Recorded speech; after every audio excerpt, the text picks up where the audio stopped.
छंद छंद परिचय साहित्य में लगा हुआ है। छंद और अलंकार। छंद को वृत्त भी कहते हैं। पद्यों को गाने के लिए किसी न किसी छंद की आवश्यकता होती है। संस्कृत के पद्यमय काव्य में 4 पाद या चरण होते हैं। पादों की रचना या तो अक्षरों में, पादों की रचना कैसे होती है? या तो अक्षरों से या मात्राओं से होती है। कहता है पाद को चरण भी कहते हैं, 4 चरण कह सकते हैं इसको। और 4 चरण मिल करके एक छंद बनता है, एक वृत्त बनता है। पादों की रचना या तो अक्षरों से या मात्राओं से होती है। कई जगह अक्षर गिनते हैं और किसी में मात्रा, छंद में मात्रा गिनते हैं। वह भाग है जो एक ही बार के उच्चारण में आसानी से कहा जा सके। अक्षर में स्वर के साथ व्यंजन लगा होता है ना। जैसे क बोलते हैं, क में क अलग करेंगे तो क हलंत और अ मिला होता है क। जैसे क्र में क्या है? इसको यदि लिखेंगे तो क हलंत करेंगे, र लिखेंगे, र भी हलंत करेंगे और अ लिखेंगे, तब बनेगा क्र। सम में म हलंत है परंतु स में अ छिपा हुआ है आदि। यदि अक्षर के साथ कोई व्यंजन ना भी हो तो भी उसे अक्षर ही कहेंगे। यदि व्यंजन ना भी हो तो भी उसको अक्षर ही कहते हैं। जैसे अक्षर शब्द में अ है, अक्षर शब्द में अ। मात्रा समय के उस अंश को कहते हैं जो कि एक ह्रस्व स्वर के उच्चारण में लगता है। अतः ह्रस्व स्वर में एक ही मात्रा होती है। ह्रस्व स्वर में एक मात्रा। दीर्घ स्वर के उच्चारण में ह्रस्व अक्षर के उच्चारण से दुगुना समय लगता है 2 मात्रा। अतः उसमें 2 मात्राएं होती है। मात्राएं कितनी होती हैं? 3। गुड। ह्रस्व, दीर्घ और फ्लुत। अक्षर किसको बोलते हैं? अब देखिए आगे अक्षर के विषय में किस तरह से बताया गया है। अक्षर 2 प्रकार के होते हैं, लघु और गुरु। लघु अक्षर और गुरु अक्षर। मात्राएं 3 होती हैं। एक छंद में 4 पाद होते हैं जिसको चरण भी कहते हैं। एक पाद में प्रत्येक छंद के अलग अलग वर्णों की संख्या होती है, वो पढ़ लेंगे अभी।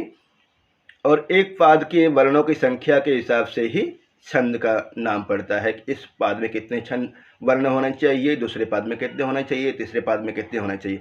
अधिकतर छंदों के चारों पादों में वर्णों की संख्या एक समान ही होते हैं, कुछ को छोड़ करके। अक्षर 2 प्रकार के होते हैं, लघु और गुरु। लघु अक्षर उसे कहते हैं जिसमें स्वर ह्रस्व हो। गुरु अक्षर उसे कहते हैं जिसमें स्वर दीर्घ हो। ह्रस्व, दीर्घ। जैसे ह्रस्व स्वर में कौन कौन सा आएगा देख लीजिए। अ, ई, उ, री तथा री।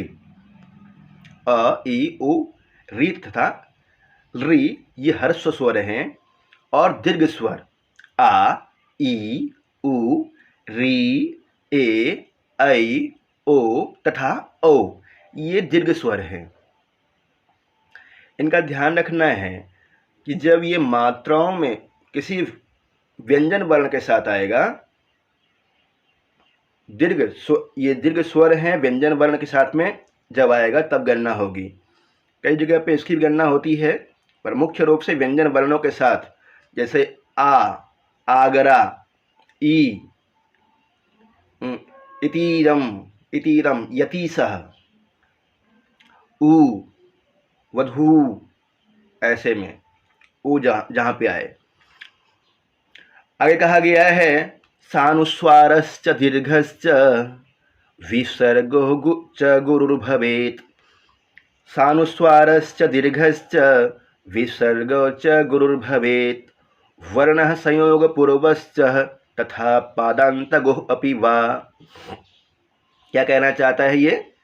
जब ह्रस्व स्वर के बाद अनुस्वार अथवा विसर्ग अथवा संयुक्ताक्षर आता है ह्रस्व स्वर के बाद, जैसे अ ह्रस्व स्वर के बाद अनुस्वार आ जाए, अनुस्वार अथवा विसर्ग की मात्रा विसर्ग अथवा संयुक्ताक्षर आता है, संयुक्ताक्षर जैसे कि अक्ष, त्र, ज्ञ आदि, श्र, द्र, ये सब, तब उस ह्रस्व स्वर को छंद शास्त्र में दीर्घ माना जाता है।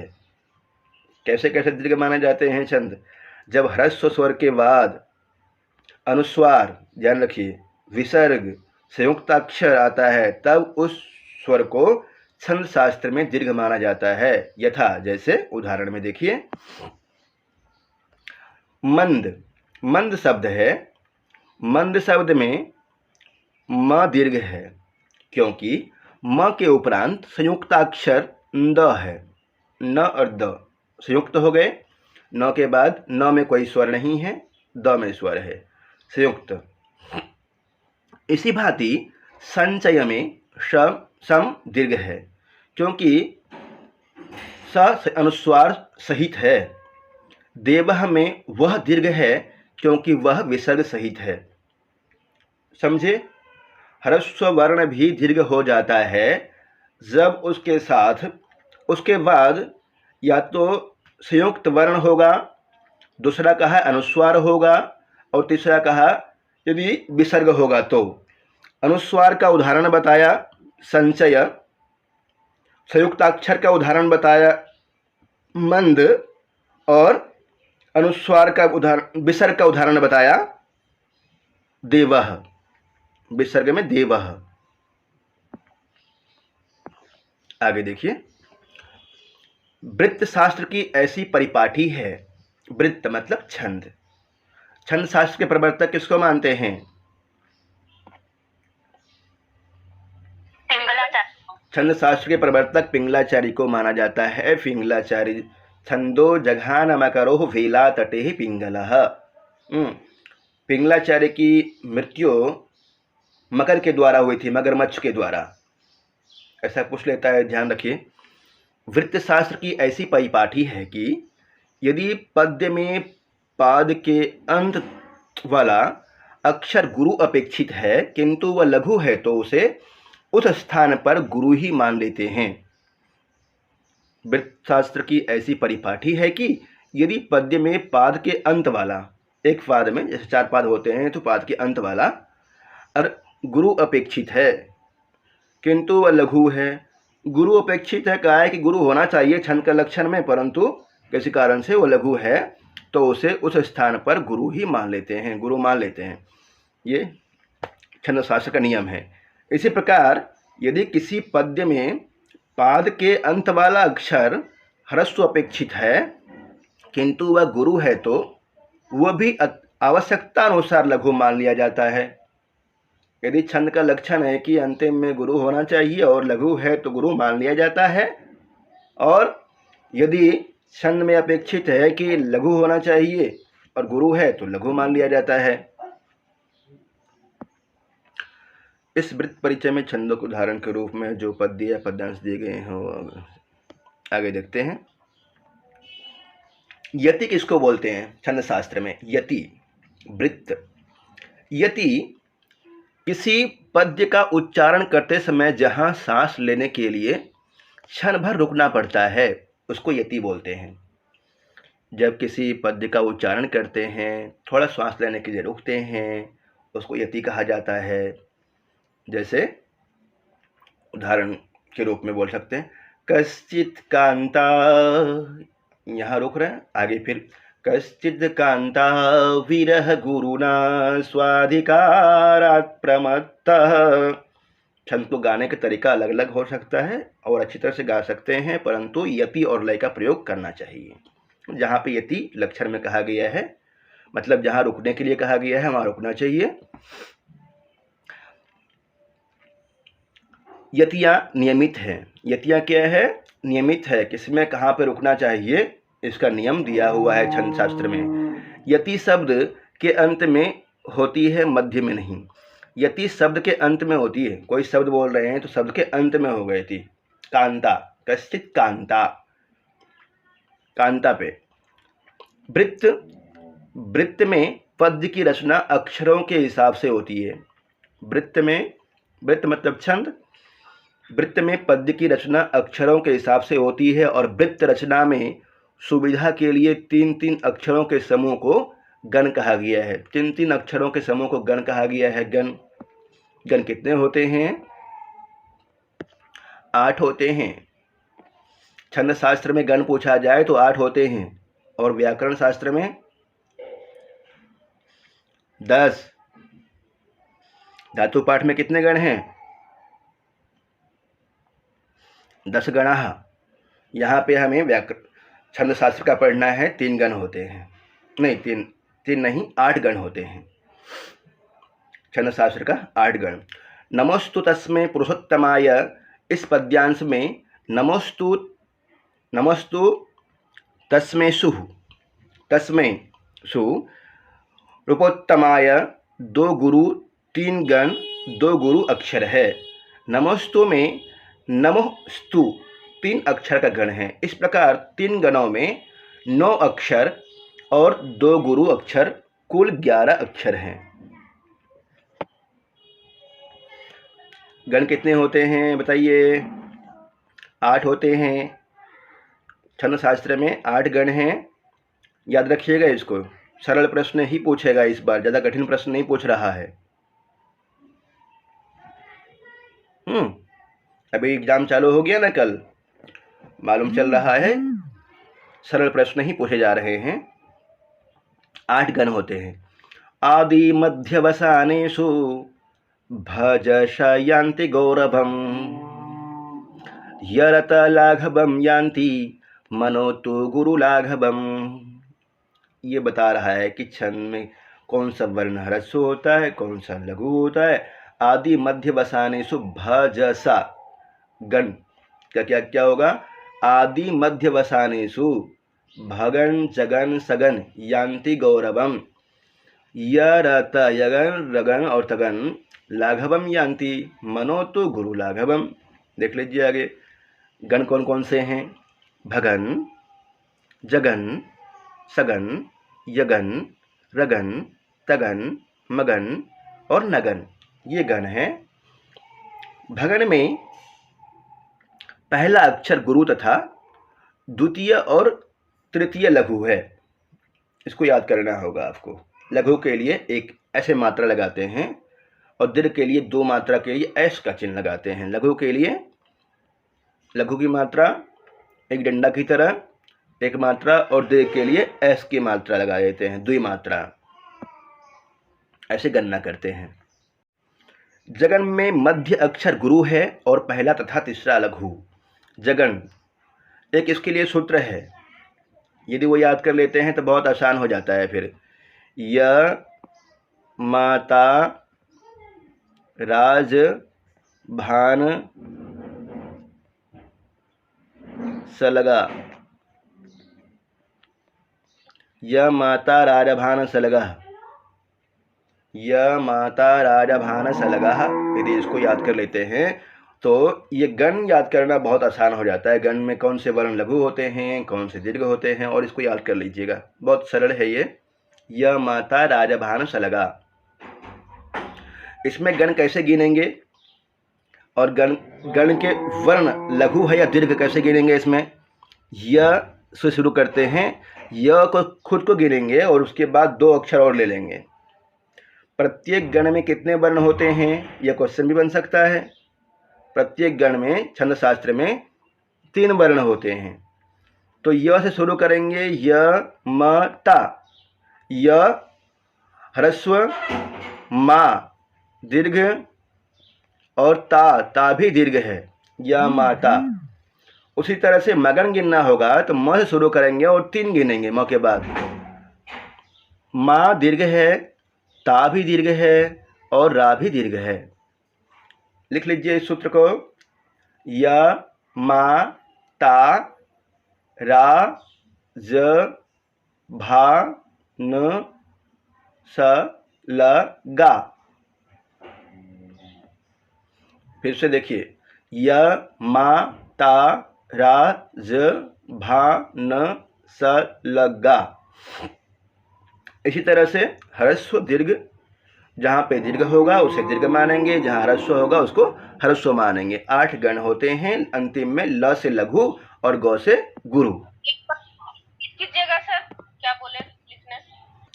सूत्र में देखिए, य मा ता रा ज भा न स ल गा। यगन, य से शुरू करेंगे। य मा ता, य तो खुद ह्रस्व है परंतु माँ और ता दीर्घ है, य माता। तो क्या होगा, लघु दीर्घ और दीर्घ ऐसे बनेगा ना। यगन में पूछता है कि यगन में कौन कौन से वर्ण होते हैं, तो हो जाएगा लघु दीर्घ और दीर्घ। माता, य माता। पूछेगा दूसरा अक्षर है मगन, य के बाद कौन सा वर्ण लिखे हैं, मगन। म हो जाएगा या माता, मगन। माँ के बाद 3 गिनिए, माँ को भी गिनिए और उसके बाद 2 गिनिए, 3 वर्ण। मा तारा, मा तारा, मा तारा, मगन हो जाएगा इसमें। मा तारा में तीनों दीर्घ है ना, मा तारा। बोलिए समझ में आ रहा है तो, मा तारा दीर्घ है तीनों, ये 3 वर्ण। माँ में भी, ता में भी आकार है, रा में भी आकार है, तो तीनों दीर्घ है। हाँ, 3 वर्ण गिनना है, माँ को खुद को गिनना है, ता को भी गिनना है, रा को गिनना है। तीनों दीर्घ है क्या नहीं है। मा तारा दीर्घ है, परंतु यगन जो गिने थे, यगन में सिर्फ य ह्रस्व था और दोनों वर्ण दीर्घ थे। य माता, य ह्रस्व था वहाँ पे, इसलिए उसको जब लिखेंगे तो य ह्रस्व लिखेंगे पहले, यगन में पहला ह्रस्व और 2 दीर्घ। तारा, परंतु मगन में तीनों दीर्घ होगा। उसके बाद वाला वर्ण कौन सा है, मगन के बाद तगन आता है, तगन। तगन में हो जाएगा ताराज, दीर्घ दीर्घ और ह्रस्व, ताराज।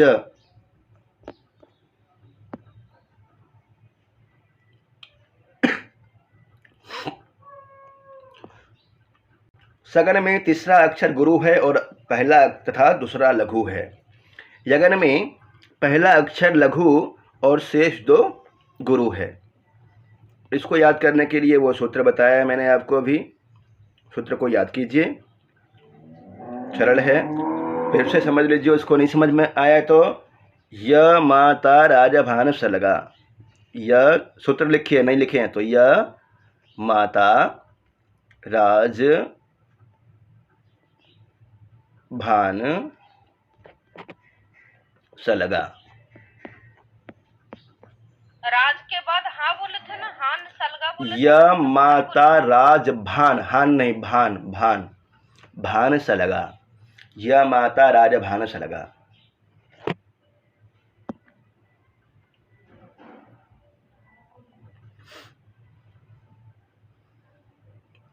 क्रम से देखना है। य है तो यगन, माँ है उसके बाद मगन शुरू होगा।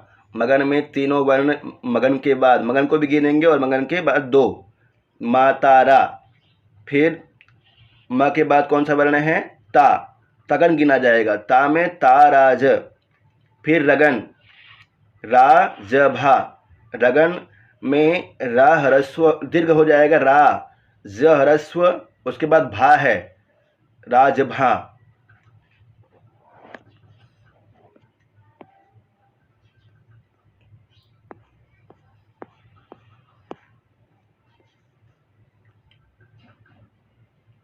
दूसरा वाला जो पीडीएफ भेजा है उसमें है ये 8 गण चिन्हों का 8 गण चिन्हों द्वारा नीचे दिखाए जाते हैं। भगन, गण, सगन, यगन, रगन, तगन, मगन, नगन।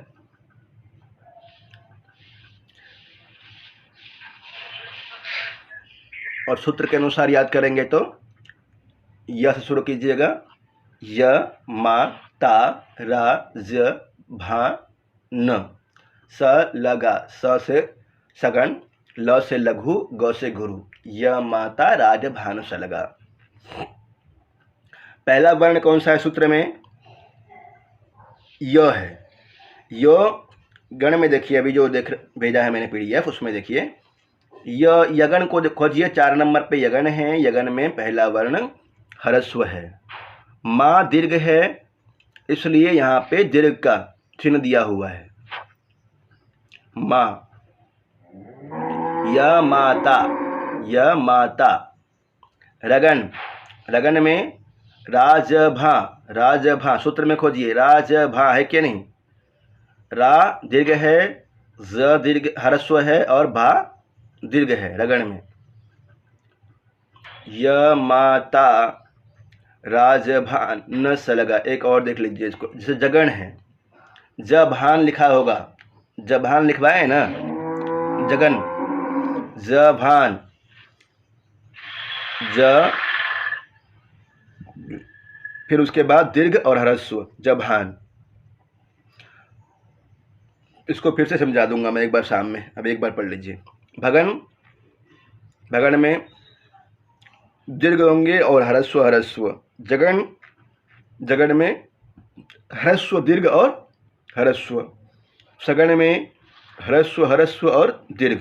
यगन में ह्रस्व दीर्घ और दीर्घ होते हैं। लगन में दीर्घ ह्रस्व और दीर्घ। तगन में दीर्घ दीर्घ ह्रस्व। मगन में तीनों गुरु होंगे और नगन में तीनों ह्रस्व होंगे। सूत्र यदि आपने नहीं लिखा है तो उसको लिख लीजिए, फिर से लिखिए। य मा ता रा ज भा न स ल गा। ये सूत्र सुनेंगे शाम में, और फिर शाम में और अच्छी तरह से पढ़ा दूंगा। जाति, जब पद की रचना मात्राओं के हिसाब से की जाती है तब उसे जाति कहते हैं। मात्राओं की गिनती करते हैं तब उसको जाति कहते हैं। कभी कभी मात्राओं का भी गणों में विभाजन करते हैं। ऐसी दशा में प्रत्येक गण 4 मात्राओं का होता है। जब मात्राओं की गणना करेंगे तो प्रत्येक गण 4 मात्राओं का हो जाएगा, मात्राओं की गणना करने पर। यदयम शशि शेखरो हरो हरिरप्येश यदि सीता श्रियः। इस पद्य में यदयम शशिरे खरोह गण है, क्योंकि यद में 2 मात्राएं हैं और ये में 2 मात्राएं हैं। इस प्रकार 4 मात्राएं हैं। इसको छोड़िए, ये वाला अभी नहीं पढ़ना है आपको, आगे बढ़िए। मात्रागण 5 होते हैं। मात्रागण कितने होते हैं याद कर लीजिए। मात्रागण कितने होते हैं? 5। मात्रागण 5 होते हैं, नोट कर लीजिए।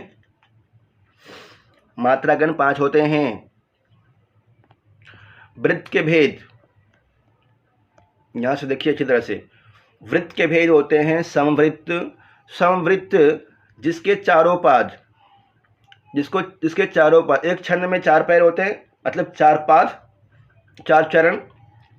समवृत्त वह है जिसके चारों पाद या चरण एक से होते हैं, अर्थात उसमें अक्षर एवं मात्राएं समान होती है। अर्धसंवृत्त वह है जिसके प्रथम तथा तृतीय पाद एक तरह के और द्वितीय तथा चतुर्थ पाद दूसरी तरह के होते हैं।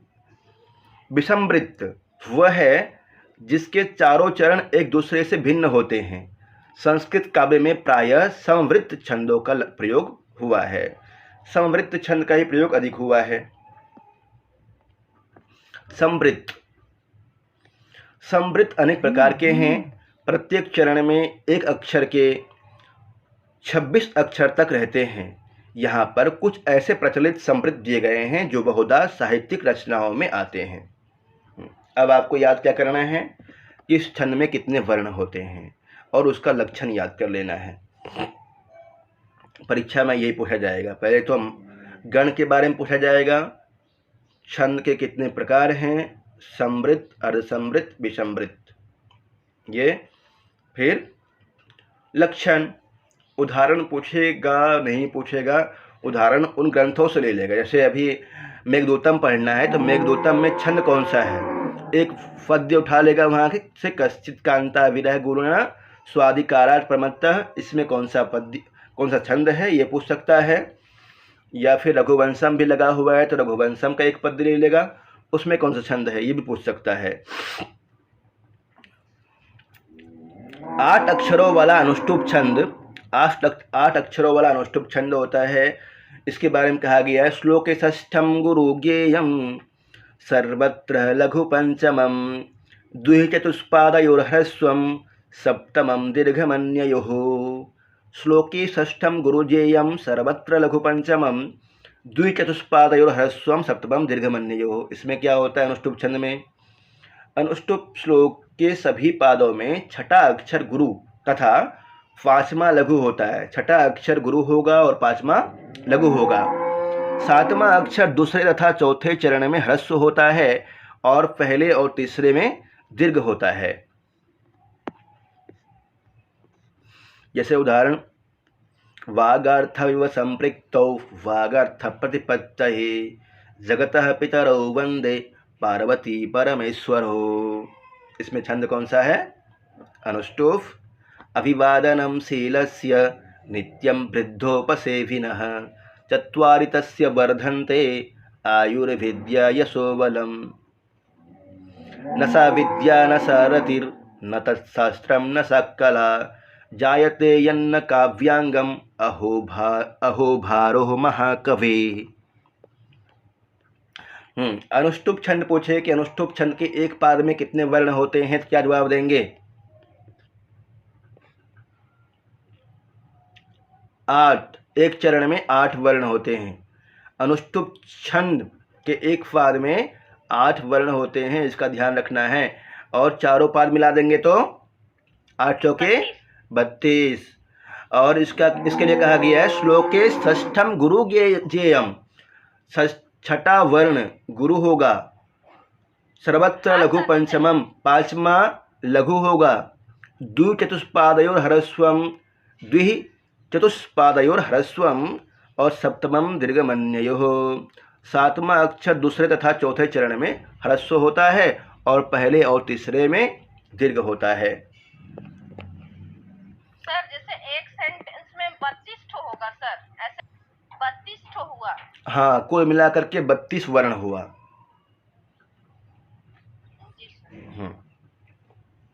11 अक्षरों वाला इंद्रवज्रा, ये ज़्यादा प्रश्न पूछता है कि इंद्रवज्रा छंद में कितने अक्षर होते हैं। इंद्रवज्रा छंद के प्रत्येक पाद में कितने अक्षर होते हैं और लक्षण पूछता है।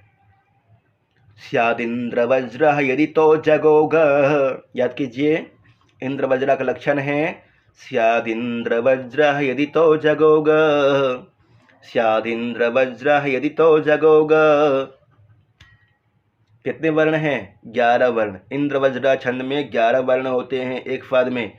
इंद्रवज्रा के प्रत्येक चरण में 2 तगन, 1 जगन और अंत में 2 गुरु अक्षर होते हैं। ऐसा प्रश्न भी होता है। कैसा प्रश्न पूछ लेगा? तगन, तगन, जगन और गुरु किस छंद में होता है? कठिन प्रश्न पूछेगा तो तगन, तगन और जगन किस छंद का लक्षण है?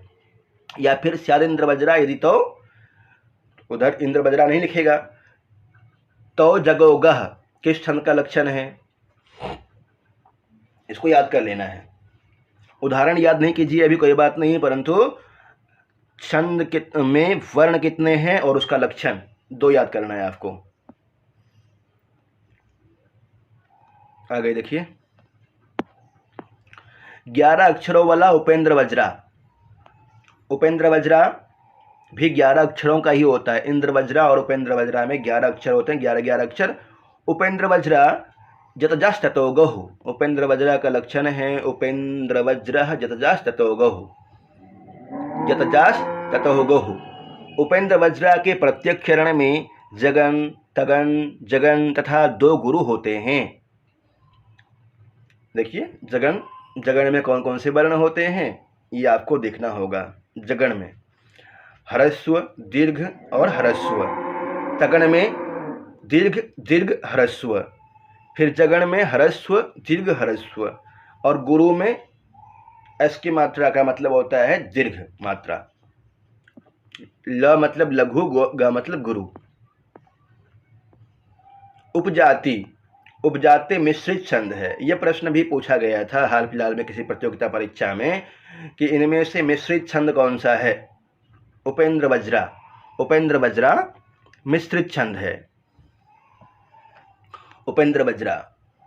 इसके लिए कहा गया है अनंत रोधि हृत लक्ष्म भाजो पादो यदि यह उपजातयस्तः। उपजाति वृत्त वह वृत्त है जो इंद्र वज्रा तथा उपेंद्र वज्रा के मेल से बनता है। इंद्र वज्रा और उपेंद्र वज्रा के मेल से जो बनता है उसको उपजाति बोलते हैं, दोनों के मेल से बनता है। 12 अक्षरों वाला वंशस्थ छंद, वंशस्थ कीर्तार्जुनीयम पढ़कर के आए हैं। कीर्तार्जुनीयम के प्रथम सर्ग में 44 श्लोक तक वंशस्थ छंद है। और उसका लक्षण क्या है? इंद्र वज्रा और उपेंद्र वज्रा मिलके क्या?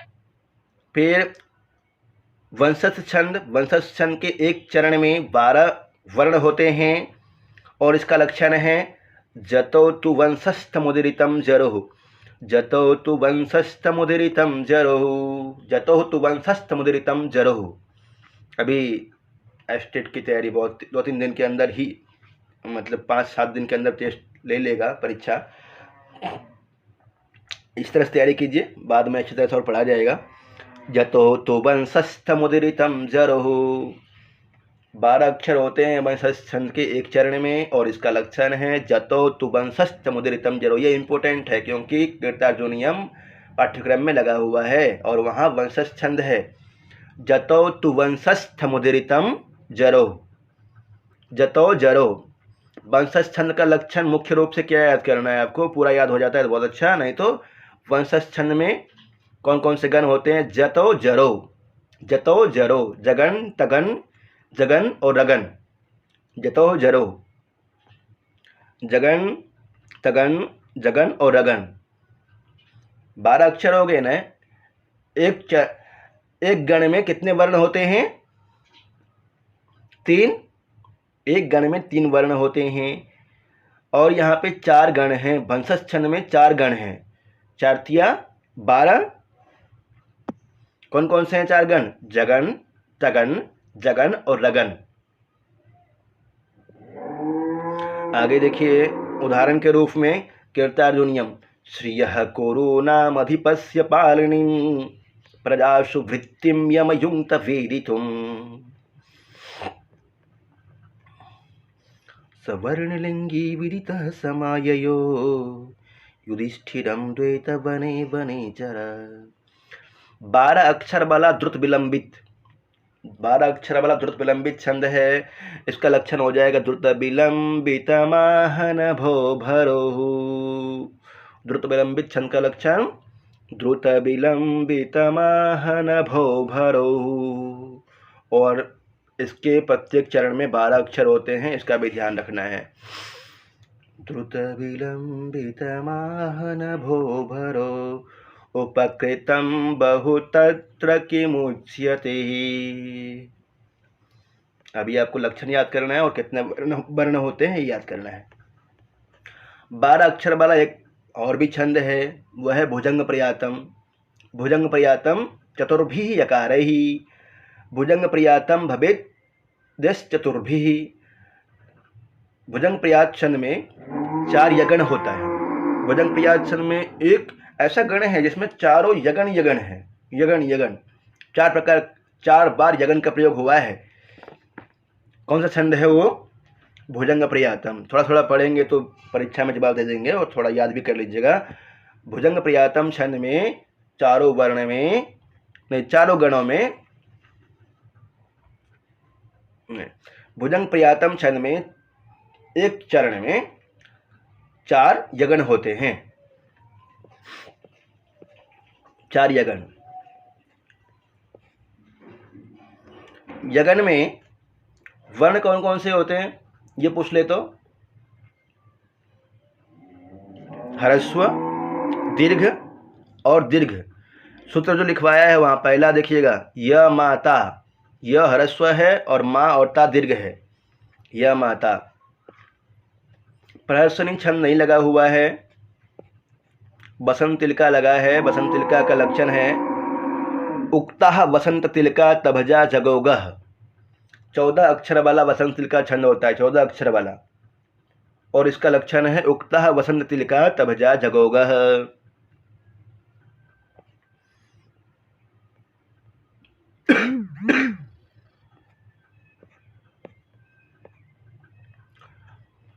पंद्रह अक्षर वाला मारणी छंद है। मारणी छंद का लक्षण आपको याद करना है। ननमययुतेयं मालिनी भोगिलोकहि। कीर्ताजोनियम का अंतिम श्लोक। विधि समय नियोगा दीप्ति संहार जिम्भम। मारणी छंद में कितने अक्षर होते हैं प्रत्येक चरण में? 15। और इसका लक्षण है ननमययुतेयं मालिनी भोगिलोकै। 17 अक्षर वाला मंदाक्रांता छंद है, और मंदाक्रांता छंद का लक्षण है मंदाक्रांता अमुधिरसनं भोर्भिनोतो गयुग्मम्। इसका दूसरा भी लक्षण है मंदाक्रांतः जलधिसडगं भोर्नतो ताद्गुरुचेत्। मंदाक्रांतः जलधिसडगं भोर्नतो ताद्गुरुचेत्। इस तरह से भी है। मंदाक्रांता छंद लगा हुआ है मेघदूतम में। मंदाक्रांता कश्चित् कांता विरह गुरुनः स्वाधिकारात् प्रमत्तः। प्रत्येक चरण में कितने वर्ण होते हैं? 17 वर्ण। मंदाक्रांता के प्रत्येक चरण में 17 वर्ण होते हैं, इसका ध्यान रखना है।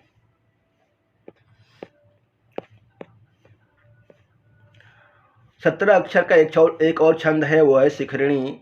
इसका लक्षण है रसैरुद्रैश्छिन्नः यमनसफलागः शिखरिणी। रसैरुद्रैश्छिन्नः यमनसफलागः शिखरिणी।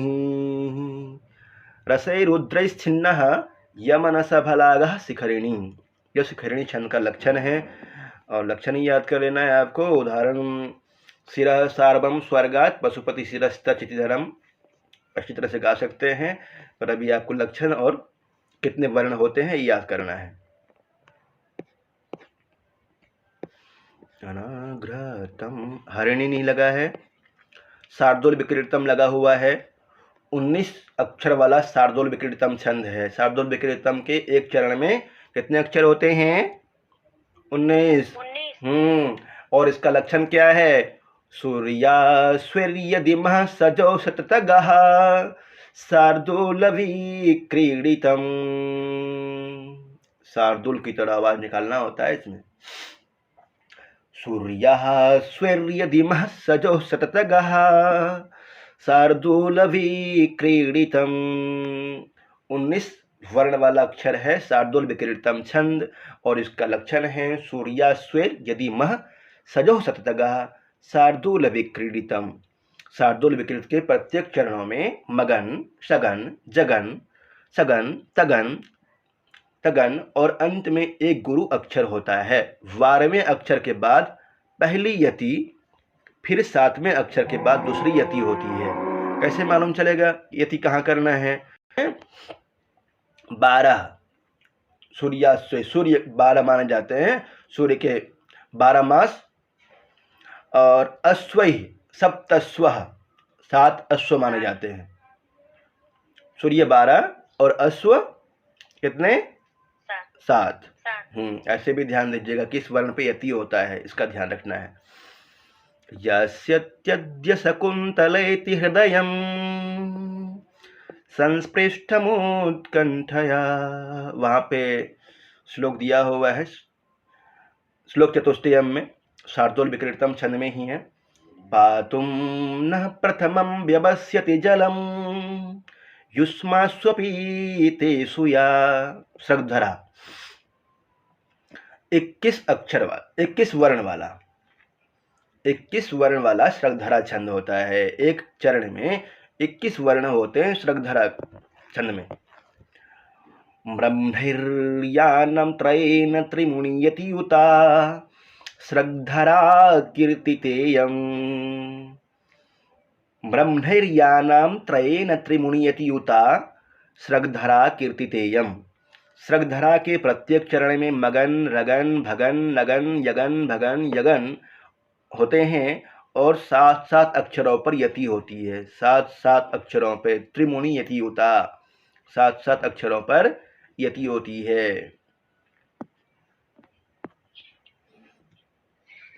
यही छंद लगा हुआ है हमारे में, इतना ही। क्या क्या याद करना है आपको? गण, गण के बाद फिर कौन से छंद का क्या लक्षण है, कहाँ पे यति होता है।